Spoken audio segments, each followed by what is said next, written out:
Okay, story number 4. Shortly after that, this is actually 2 stories in one, but shortly after that, had another gig.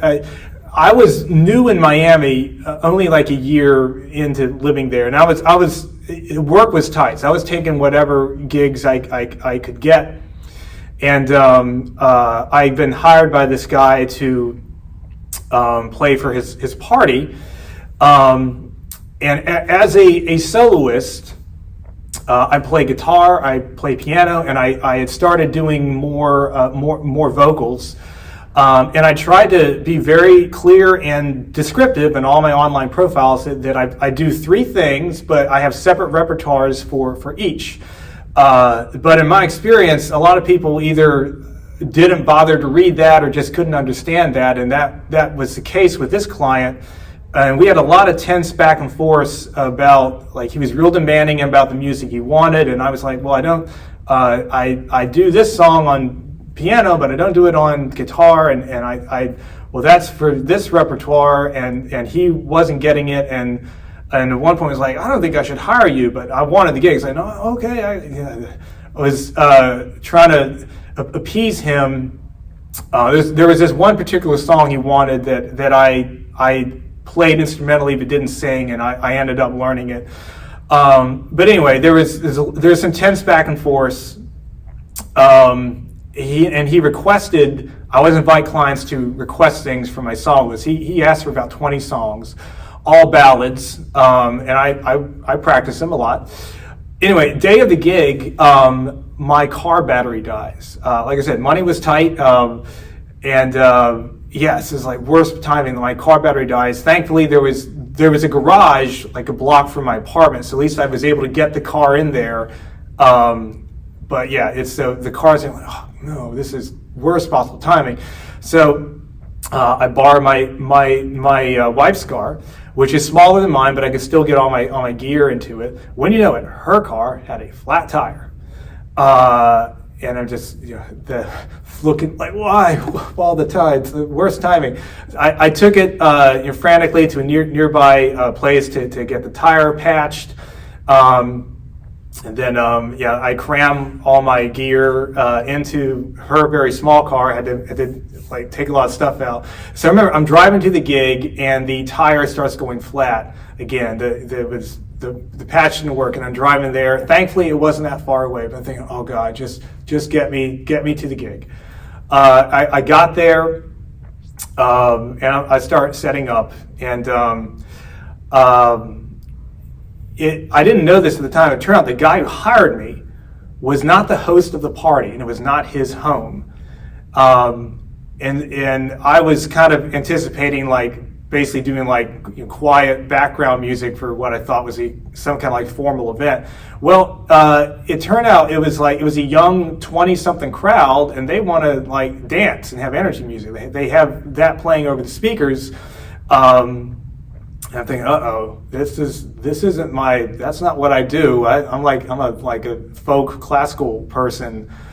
Anyway, I set up. It takes a while to set up because I'm doing all my gear, my guitar gear, my keyboard. I had several trips back and forth from the car, and I got it all set up. And I remember sitting down like 10 minutes before I'm supposed to start. It was a 3-hour gig, and I remember sitting there just thinking, this sucks. I do not want to be here. This is when I had romantic visions of being a professional musician.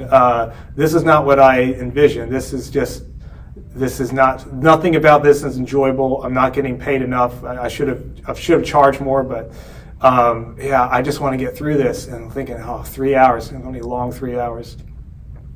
And I start playing, and the guy I had prepared what the guy asked for, but it's all ballads, and that's not what this crowd wants to hear. So I'm playing what he's asked for, but it's, I know it's not going well. It's not my crowd. It's not what they want. I'm nervous and just not mentally in it, so I'm not playing well.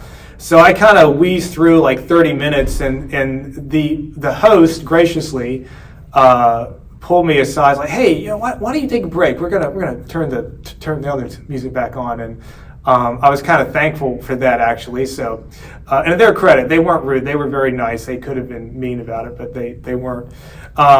So I'm just like sitting down, taking a break for 20 minutes, becomes 30, and finally do you want me to get back up and play some more? Like, it's a 3-hour gig. Like, no, you're fine. We're just going to keep the speakers playing. Get some food if you want. So I figure, well, as much as I'd like to relax and eat the good food, I should probably check the car. I go out and the tire is completely flat. So I change it. I figured, well, I got to get out of here. So I changed the tire in my suit. And so I guess if there's a bright side that they didn't want me to keep playing, so it gave me the time to change the tire on the car, which took a little while. And really, it turned out the guy who hired me, all he really wanted was one song, because he was going to make a surprise proposal to his girlfriend. And the one song he wanted me to sing, that was really all that mattered to him. And I did that, and that went fine. So that was good. But yeah, that was not a fun gig. And then when I went to leave, my car was blocked in by like 3 other cars. So I remember I packed up. I want to go, but I had to hang around for another like 30 minutes to wait for other cars to move. Yeah, so, okay, now that about shortly, like maybe 2 weeks after that, I had this other wedding gig. And this is when I kind of got sick of gigs. So I had to learn a song for this wedding, piano. I was playing keyboard, and I got there, and it was some restaurant, but I had to park far away, and it was upstairs on upper level. So I'm carrying my gear up the stairs, and those of you who don't play keyboards may not realize, but like a keyboard is a lot of gear. There's a keyboard itself, which is very heavy. You usually need one trip for that, but you got your stand, the bench, your amp, so that it's at least 2 trips and maybe 3. And it's not as bad as drummers. Drummers have it worse than we do, but there's a lot of stairs involved, it can be a lot of trips. So yeah, I do that and get set up, when the song comes that they had requested, it was pretty challenging. I had practiced a lot on it. And it turned out it was the couple's first dance, and the groom didn't really want to do it. The bride had requested it, but the groom wasn't into it. So they did like maybe 30 seconds of the song, like a verse, and then like, okay, the groom's like, done, we're done. So like all that back and forth and all the practicing I did for 30 seconds. And it was only about an hour-long gig, but driving home, I started calculating, like, oh, okay, you could say I got paid whatever, I don't know, $200 for the hour, and I probably should have charged more for that. But then I think, well, but all my setup and breakdown time. I also, at the time, I lived on a third floor apartment, so there was all those stairs, and my drive time, and all the practice time, which was added to a few hours. Like, well, that wasn't worth any of that.